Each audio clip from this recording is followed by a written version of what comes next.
mövsümdə olduğu kimi bu yay fəslində də mənzil bazarında bahalaşma müşahidə olunur. Bahalaşma həm çox mərtəbəli yeni tikililərə, həm də köhnə binalara şamil olunur.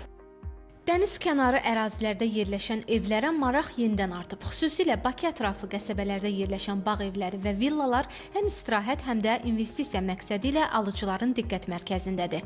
Ən yüksək qiymətlər bağ evlərindən ənənəvi olaraq Mərdəkan, Şüvalan, Bilgəh və Nardaran qəsəbələrində müşahidə olunur.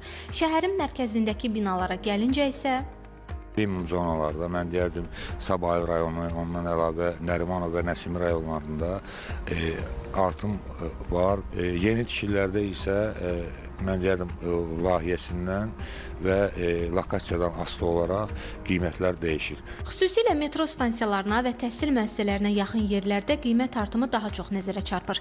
Ekspertlər bahalaşmanı müxtəlif səbəblərlə əlaqələndirirlər. Mərkəzi Bankın hesabatlarına baxanda görürük ki, son 5-6 ildə əhalinin gəlirləri təqribən 45% artıb, nominal gəlirləri. Eyni zamanda mənzil bazarında da qiymət artımı illik demək olar 8-9%-dir. Hər il qiymət əvvəlki ilə görə təqribən 9% bahalaşır. Yəni insanların gəlirləri artdıqca, xüsusən də Abşeron yarımadasında mənzillərə tələbat yüksəlir və bu da qiymət artımını şərtləndirən faktordur. Mütəxəssislər deyirlər ki, hazırki dinamika belə davam edərsə, bazarda ən yüksək qiymət artımı yeni tikilməyə başlayan təməli qoyulan layihələrdə qeydə alınacaq.